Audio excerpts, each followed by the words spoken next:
Hey guys, my name is Tariq and welcome to my channel. I just recently hit 100 subscribers at the time of publishing this video, which is technically my first major milestone. It took me 249 days since the first video was published, 5 longer form videos, 25 1-minute lessons, 1 channel trailer pack, and a lot of long nights just to reach this point. Now, with all of that said, I want to let those of you in the future know some quick tips on exactly what I did to get my first 100 subs. Starting with cross-posting all of your newly uploaded videos across all of your social media accounts. When you're first starting out, the YouTube algorithm will not be on your side, so it's important to get the news out there to as many people as possible. Once I publish a new video, I'll post about it on my Instagram story, and sometimes I'll actually create a new IG post for it as well.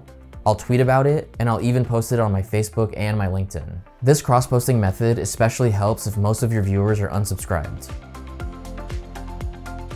The next quick tip I have is providing as much value in your videos as you possibly can. In the beginning, when there aren't many people who know about your account, it will be difficult to grow if you're only posting personal videos or vlogs that don't provide any value. What I've been doing is publishing an arsenal of lessons that help with photo, video, editing, and even productivity. So in short, make how-to videos on things people would search for on Google or YouTube. Most of these videos are considered evergreen, meaning that they'll stand the test of time and get you subscribers throughout your journey. For example, a 1-minute lesson that I've published on how to better your audio and videos has been seeing a spike in views recently, and I published it back in April.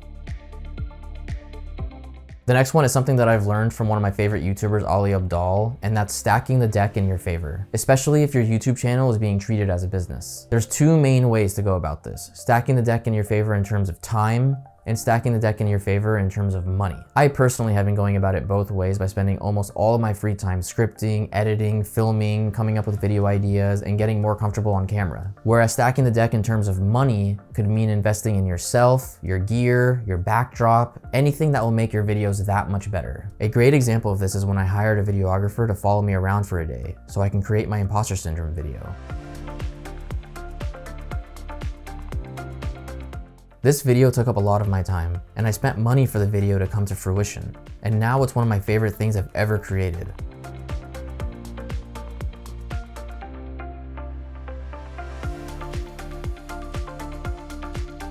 In short, invest in yourself with whichever resource you see best fit.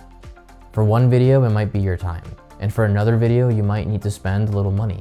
But the ROI in the long term will be well worth it, especially if you remain consistent. The next tip I'll discuss in this video is making sure that your content is also consistent. As you're creating new videos, you need to make sure that they fit with your target niche. If you upload a random vlog one day, a gaming video the next, and a cooking video right after, viewers won't know what to expect from your channel. And if they don't know what your YouTube channel is about, they'll be less likely to subscribe. In the end, you may have a bunch of random channel views, but you won't have any long-term subscribers. Instead, you need to give viewers a reason to subscribe to your channel by choosing a channel theme, so to speak. For my channel, as I previously mentioned, I'll create videos for the creative entrepreneur covering anything from photo, video, editing, productivity, and everything in between. And as a result of this, when viewers want to learn something specific about music photography or Premiere Pro, for example, they know they can come to my channel. The last quick tip I'll leave you with is having a CTA or a call to action in your videos, like this one. If you found this information valuable, please make sure to like the video for the YouTube algorithm, for other YouTubers who are just getting started to find this video as well. Also, don't forget to subscribe so you don't miss videos just like this one that I'll be posting in the future. Thank you guys so much for watching. I'll see you guys in the next one.